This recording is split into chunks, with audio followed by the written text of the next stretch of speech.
Welcome to Coast Vue, the show that every single day celebrates the men and women who are making coastal Mississippi, and Mississippi for that matter, such a great place to live, work, and play.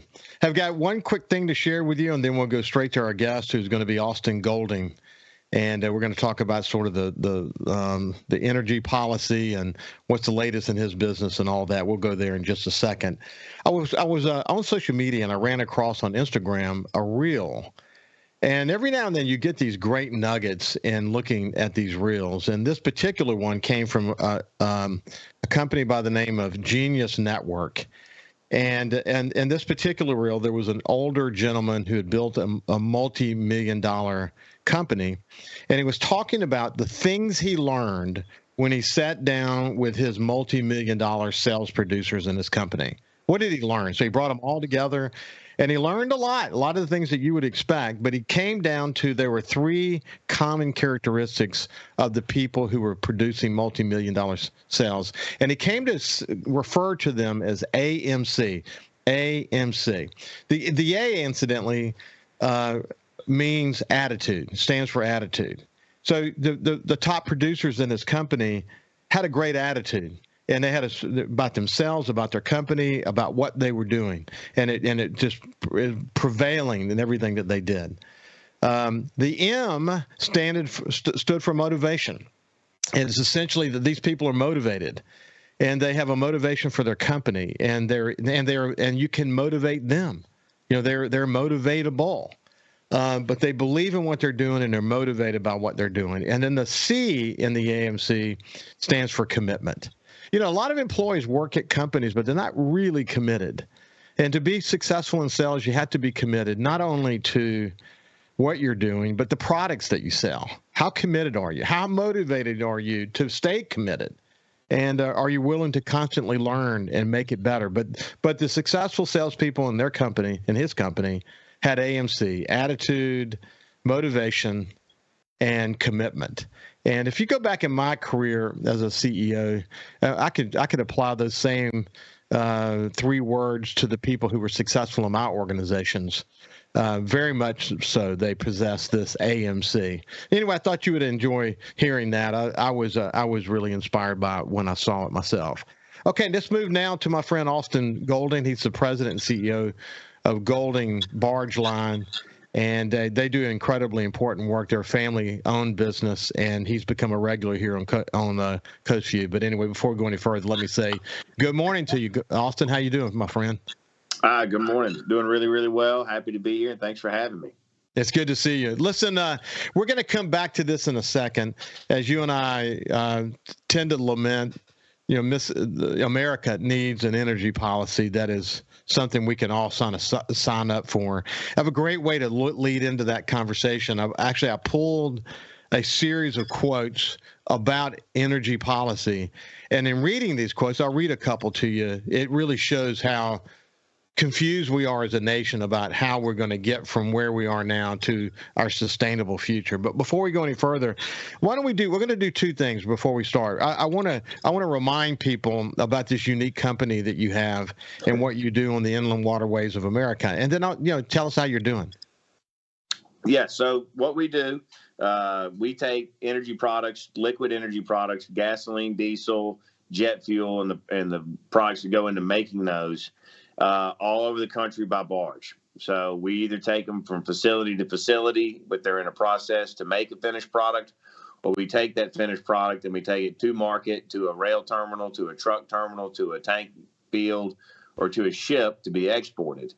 And so we're really the Uber for big oil to move their products around the country by barge. We also move a little rock for a Mississippi company, Warren Paving, that's got a big presence there on the coast. Stephen Warren, I know, is a very active citizen, and his company really puts a lot back into the community down there. So we're happy to be moving Mississippi product with Mississippi companies. But most of our customers are major oil companies that are multinational, and they have us plugged into a very small part of their overall supply chain. But we're a key part of either the domestic production of those products or the export of those products from the Gulf Coast area. Yeah, and Austin, you and I have talked about this before, but I think it's helpful for people who have not heard us talk before. One of the things that I remind people of here in coastal Mississippi all of the time, and that is that coastal Mississippi is an economic engine that drives the state of Mississippi, with Stennis and the blue chip industries that are part of Stennis in Hancock County, and then of course Ingalls and Chevron in Jackson County. Those being the bookends with gaming and hospitality and all this other stuff happening in between. But when you think about Chevron, it's something that Jerry St. Pé said on one of my shows in the early days of Coast Vue, and I have repeated it often, and that is that we can't get complacent. We can't always assume that Ingalls is always going to be there, that Chevron's always going to be there, that we've got to work hard to make sure we're supporting that industry the way we should. But I want you to speak to the strategic importance of the Chevron refinery to this nation and the kind of work that you're doing. And the products that you're bringing are not just domestically used. Talk about that for a second so people can understand sort of the scope of your involvement with Chevron. Sure. I would say without a shadow of a doubt, without even a debate, the Chevron refinery is one of the most important refineries in the entire country and is the most important refinery in our geographic area and is way bigger than people realize in the grand scheme of things. You're talking about a refinery that, if I'm correct, I think consumes 300 to 350,000 barrels a day, which puts it in the top spectrum of refineries in this hemisphere. The products that we load out of that facility come out and are bought and sold by, at least in our small world, by half a dozen other companies. Without giving away any of their trade secrets, it's all companies that you've heard of before. It's major oil companies that it's cheaper to buy it from Chevron and get it to their users. And because of Chevron's facility there and their geographic location and some of their other facilities, they may do a product trade where Chevron gets some product from one of their facilities and they get to exchange that with product out of Chevron, or they just buy it straight up. But they make so much product out of Chevron Pascagoula that Chevron doesn't, that's not all Chevron use out of there. They're actually selling it to the rest of the global energy economy. I'm not sure how much of it gets exported versus how much of it's domestically used, but I can tell you that a lot of the product that we carry out of there goes into making plastic. And it goes into plastics that are shipped all over the world, and pellet material that's that's used in manufacturing all over the world. But beyond just being a great employer, beyond Chevron being a really good company, and beyond the tenure of that facility there, the importance of it as it sits now is underappreciated, undervalued, and is probably, if I've heard the people at Chevron correct, going to be expanded on. I think when you hear about people selling off refineries or people just taking refineries offline, that has a lot to do with the maintenance costs that are associated with the aging facility. Chevron's done a really good job of keeping that facility up to date, modern, and as a result, the operating cost on it is not going to engineer its own obsolescence over the next few years. It'll be a very, very, very viable cog in the refinery scheme of this country, and we're lucky to have it where we have it. Well, as a former publisher of the Sun Herald, I've had the opportunity to visit with Chevron executives over the course of many years and have spent time at the refinery sort of understanding what they do and touring the facility. I've flown in a helicopter with Chevron executives over the northern Gulf of Mexico to try to get a sense of how that all looks.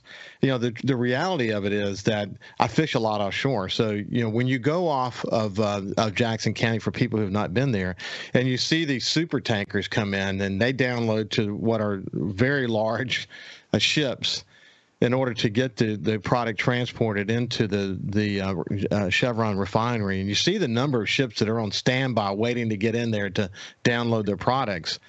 And this is a constant flow. You realize that there is an enormous volume of oil going through that refinery. And of course, after Hurricane Katrina, when it was momentarily impacted, we realized, it affected the national price of gas. It affected the availability of gas and other products in a very significant way. When you have a strategically important refinery like Chevron and you take it offline for any moment of time, it's going to have a ripple effect beyond our wildest imagination. But that's the significance of the Chevron refinery. And you and your family have had this long association with them, bringing their products in inland waterways across the United States for many years, haven't you?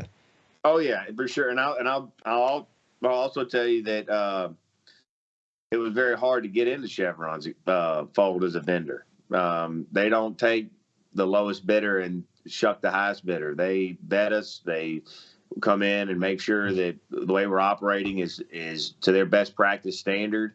They have a high safety evaluation and a very high environmental impact evaluation when it comes to who they partner with. So it took us a while to get in there, but now that we're in there, we honor it by trying to comply with those standards. But it's a very, very strong partnership. Hey, when we come back with the president and CEO of Golding Barge Line, Austin Golding, we're going to talk a little bit about the Mississippi River. Last time we talked, the water was down significantly. It's back up again. How does that feel? And then we'll kind of ease into a conversation about the latest with the energy policy. We'll see you after this. Welcome back to Coast View. I have my friend Austin Golding. He's become a really good friend to Coast View. He's the president and CEO of Golding Barge Line, family-owned business up in the Vicksburg area, and they do some really, really important work. And we need a company like theirs. The truth is, as you and I were just chatting a little bit before we started the show, you find yourself in a unique position because the barrier to entry into your world, if someone decided they wanted to get into this business, it's sort of like trying to start a refinery. It's very expensive and very difficult. And as a result of that, you have good market share, but also you have a tremendous responsibility that goes with that, don't you? Absolutely. I mean, it's a bit of an equation of risk.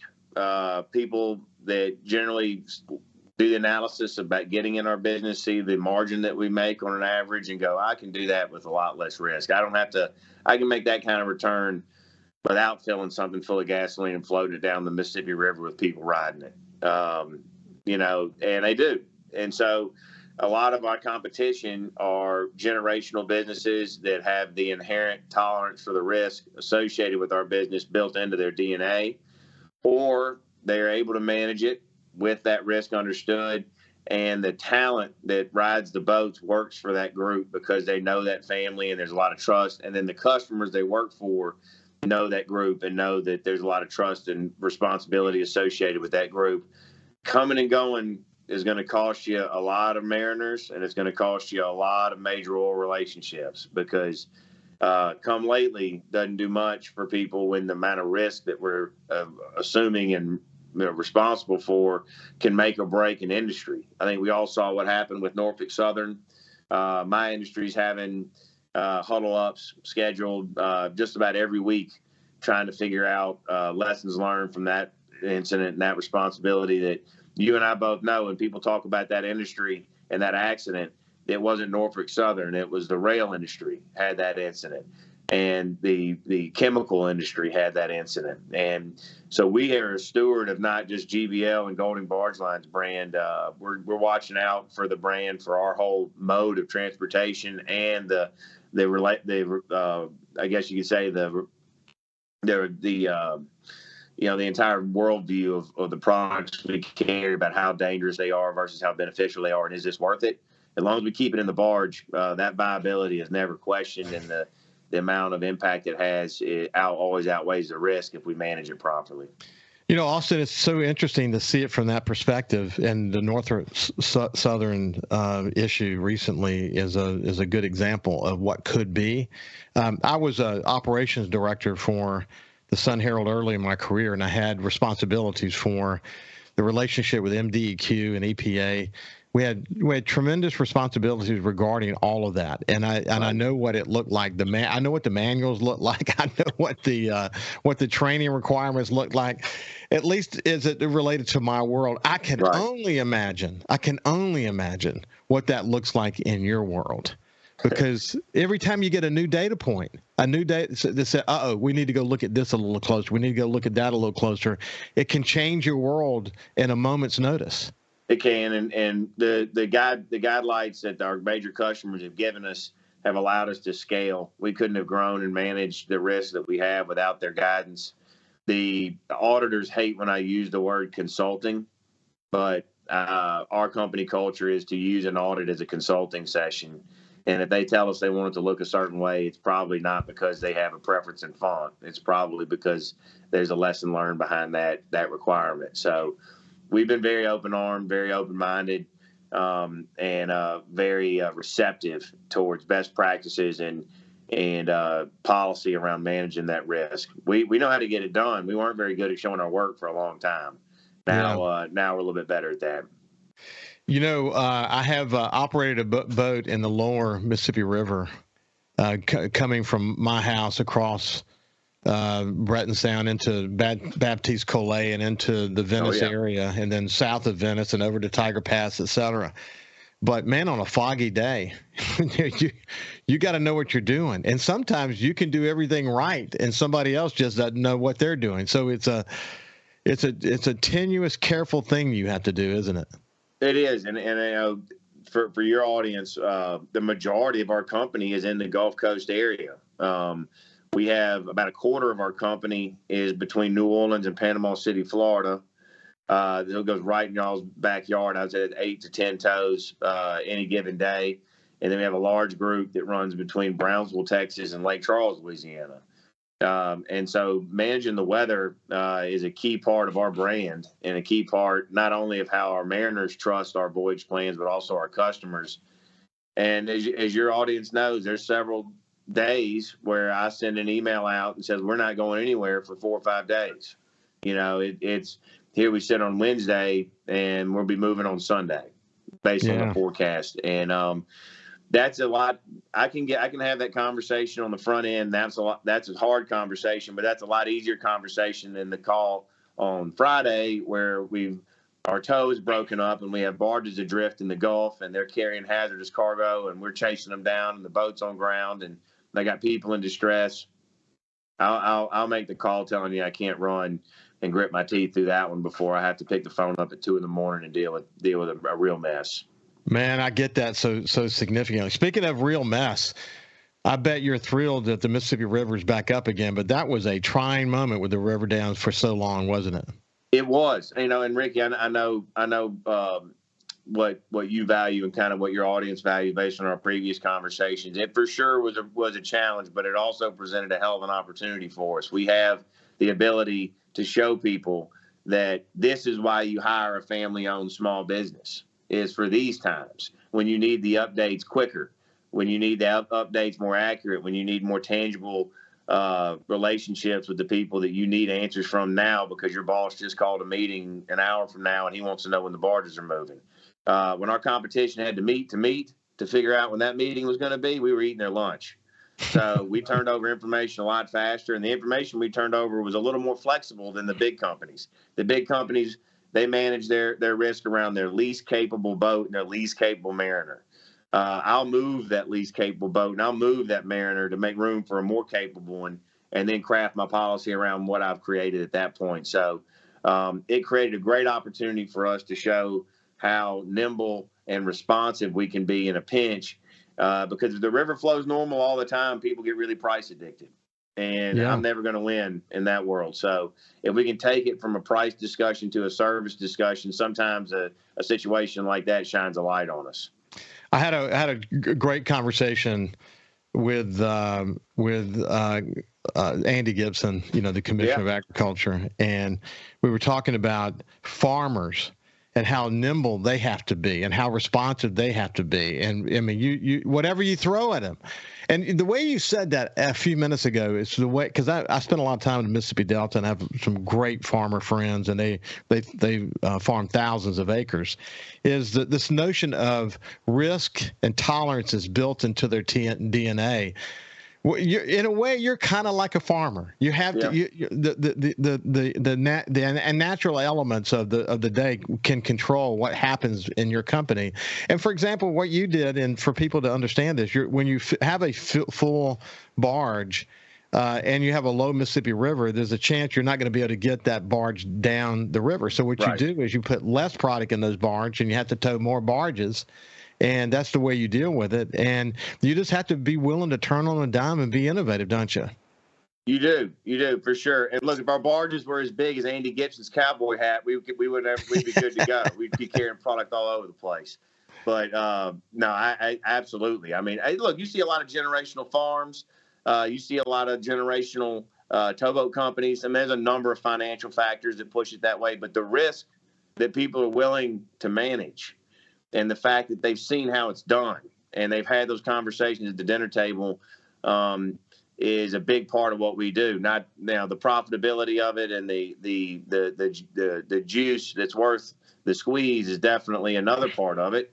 But you got to manage that too. The generational expansion of these businesses and the way the government taxes a generational business is a tough one when you own 10,000 acres or you own 30 towboats. You got to figure out how to create a handoff of that size business and those kind of hard assets. This isn't just a cash maker; it's a cash spender. So we got to figure out how to navigate the generational aspect of that. But then a quick note on your friend Andy, we had some crew members affected in Rolling Fork, just north of here, and we had multiple trips that we went on with multiple team members carrying supplies in and out of Rolling Fork. And I can tell you, Andy Gibson was there, and he got his hands dirty. He was there helping. And he wasn't taking photos, and he wasn't driving around. He was at the gym at Sharkey Issaquah Academy handing out bottled water and Lysol wipes like everybody else. So definitely chide him and give him a hard time about some of the aspects of his fashion choices. But the man's a good man, and he was willing to help a lot in a very, very tough, difficult, emotional situation. And I was proud to see it.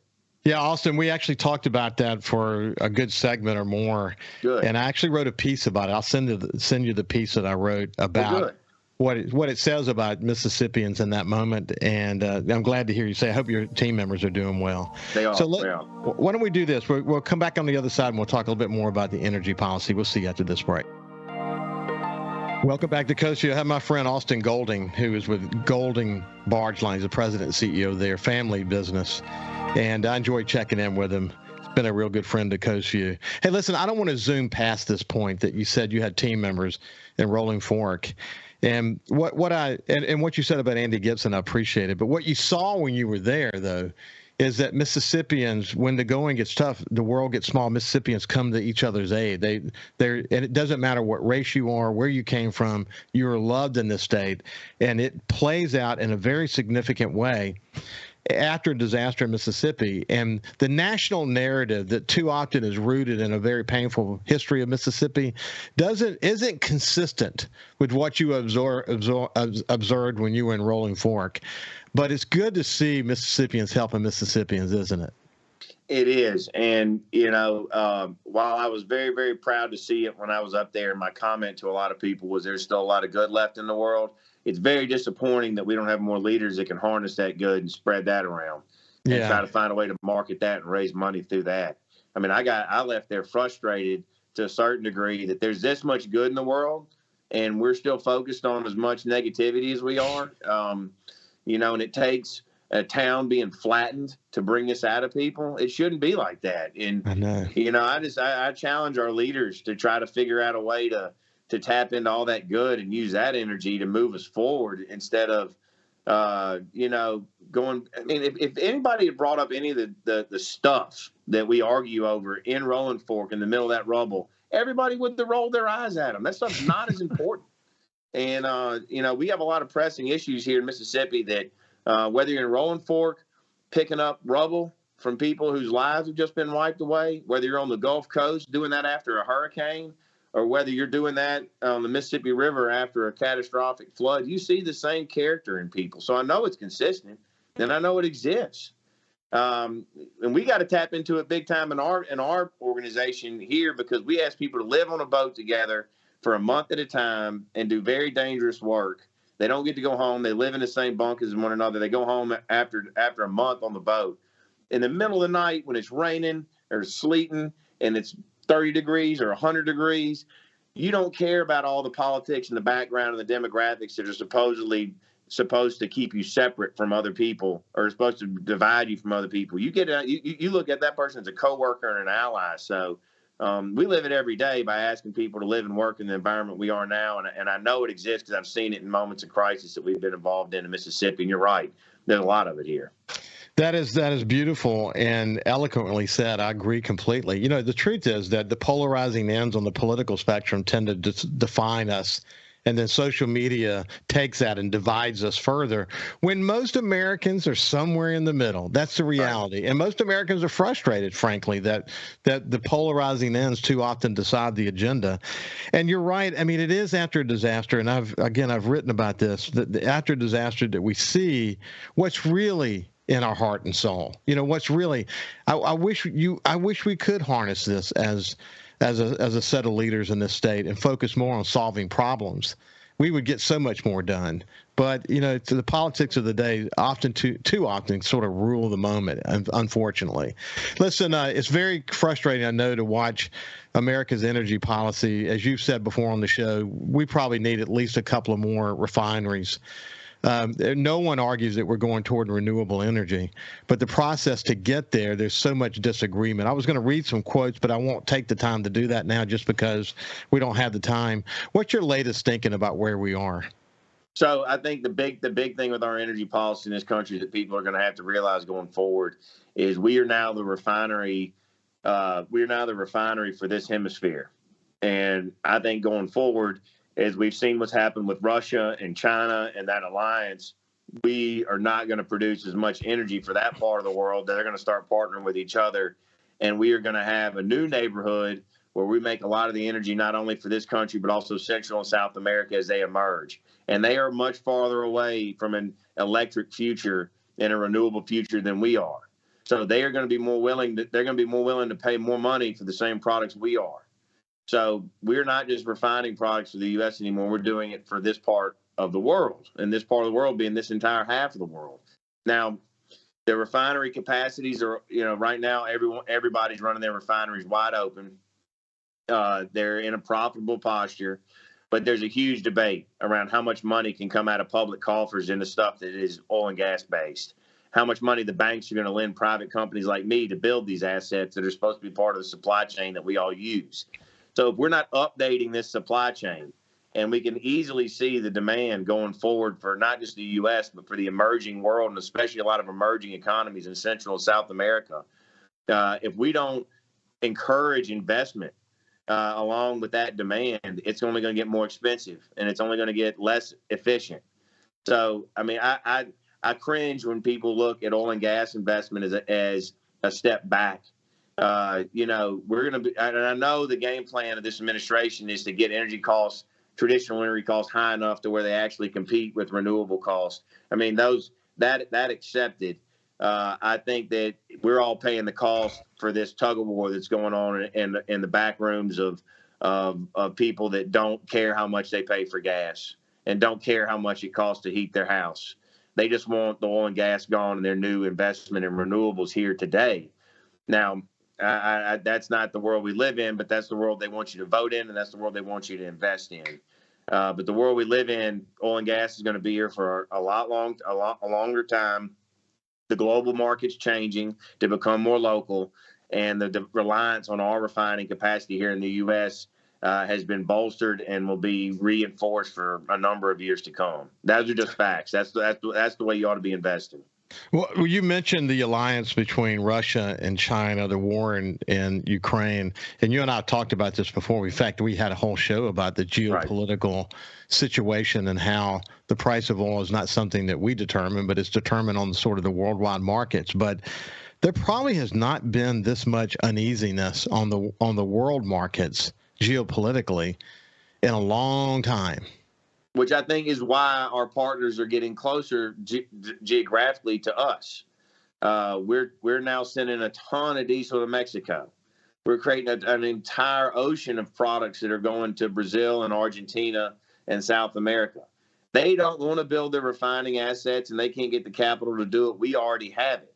So the enemies that we have around the world, halfway around the world, are going to have to find their own alliances to supply them, as the politics are separating our ability to supply them. I personally would much rather do business with people on this side of the planet, because I think we can As one of my favorite economists, Peter Zehan, said, having a problem with China is like having a problem with your neighbor. They can shut the door and you never know what they're saying about you. Having a problem with Mexico is like having a problem at your dinner table. It's uncomfortable. You can't get away from it. It's right here, but you're going to have dinner again tomorrow night because you're both living in the same house. I'd rather have the dinner table argument than wonder what my neighbor's plotting against me. And I think that's the way we're shaping our future, especially our future energy economy in this part of the world. You know what's so ironic too about this sort of world market, particularly as it relates to refinery capacity and where it is this notion of environmental safeguards not being the same as required on America. In fact, if we were to become truly energy independent, where we have refinery capacity that would that we could take care of this hemisphere in the way that you're talking about and do it in an environmentally acceptable way. That's the future we should aspire to, isn't it? It is, and I think you're going to see some of that because it's a lot easier to expand or reinvent a refinery than it is to build a new one. And I think you're going to see people change refinery makeups to be able to produce more finished product with less crude oil. The impact of that process on the environment will improve, and the combustible engine will continue to become more efficient also. So there are some quiet efficiencies going on that I think will allow the refining capacity to answer the need we have because it'll be improved on and invested in, not reinvented, and maybe not expanded into new footprints, but the existing footprint will be improved, and we'll all see a benefit from that if the policy supports that improvement. If the policy keeps supporting shutting these refineries off, making them too expensive to run, taxing the production side of them with environmental penalty, we're gonna cut our nose off to spite our face. But if we make it easier for the facilities now to become more efficient and more environmentally friendly, they can answer the call we have at the marketplace. But it's a very, very delicate balance. The second you start pressing on these guys, they'll shut it down and raise the price. So I think if you encourage them and you make it profitable for them, they'll lean into that too. They won't cut all the hay this time in the pasture. They'll leave some. But man, I tell you, if you threaten their existence, they don't come at you with much sympathy when it comes to pricing, and their strategy reflects that. It is it's a scary world we live in. I mean, again, every time you sort of peel back the layer of the onion, particularly as it relates to energy policy around the world, it's so darn complicated, man. And it's so geopolitically impacted.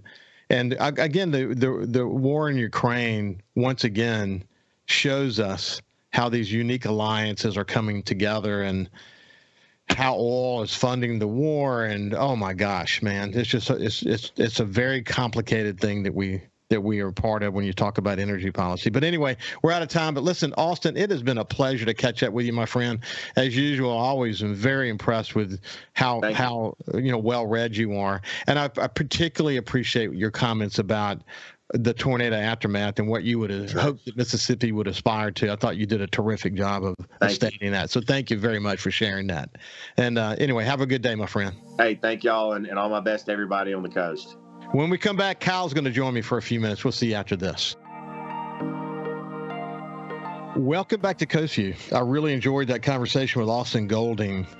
Man, is he a smart young man. I really, really enjoy doing this show, especially when I have the opportunity to spend time with people like Austin, running this incredibly important business, strategically important to America, family business with all that responsibility. He's so well read.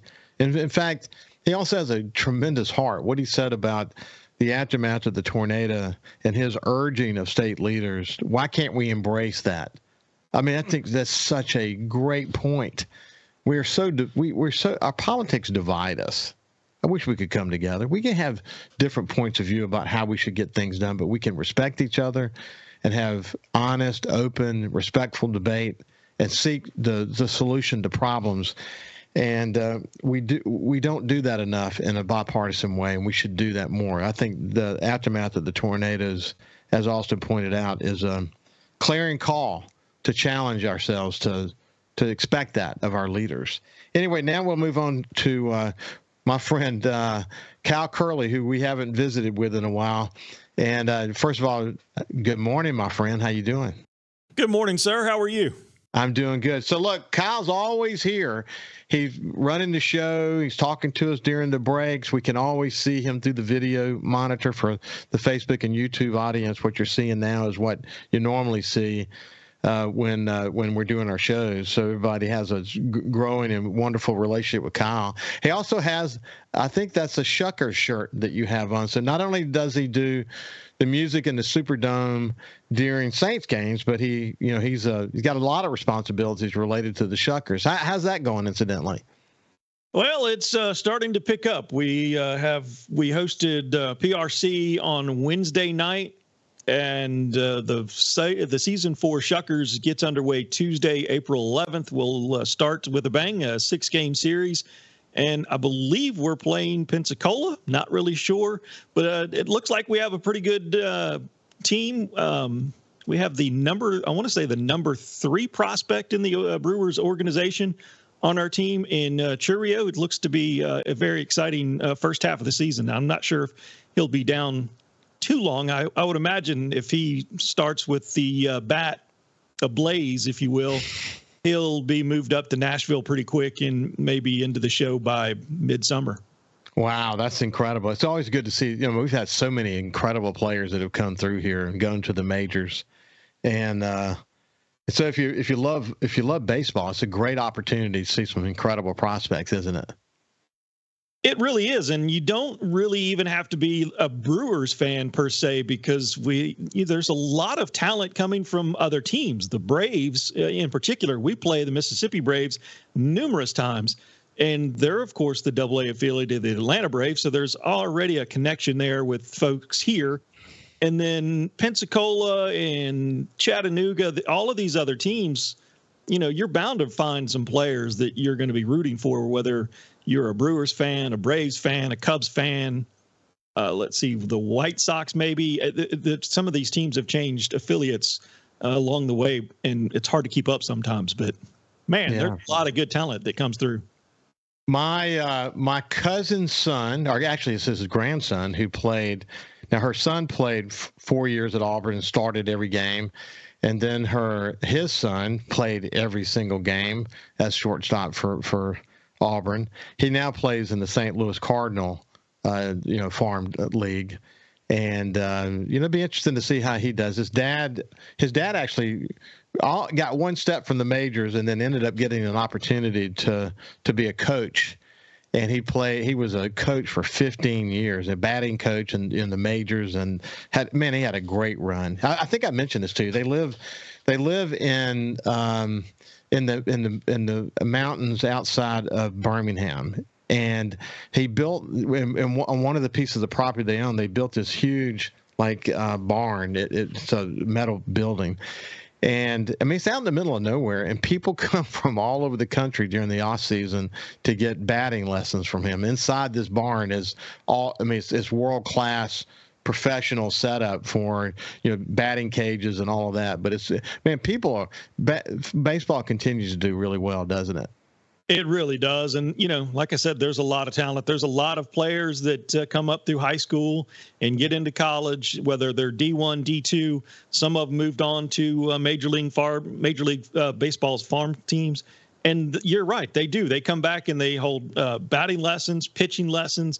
There's a big bowl of talent here on the Gulf Coast that a lot of these upcoming kids can draw from. And it's really good to see that these players come back and give back.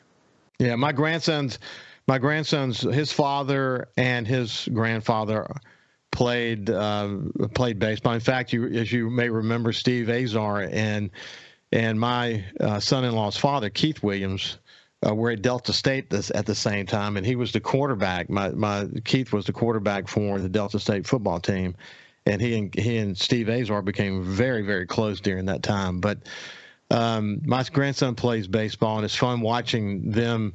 He's very young, but already you can see that he's got a lot of the characteristics of of a son and grandson of someone who of two people who played a lot of baseball. And then your son's, engaged as well. I mean, you've got when you have time, I don't know how you find the time.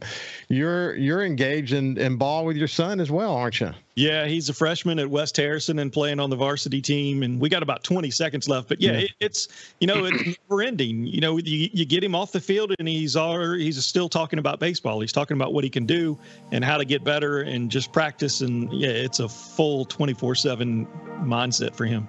Fun. Hey, we should check in more often, and we will for sure. This has been my friend Cal Curley, the producer of Coast Vue. Have a great day, and we will see you tomorrow.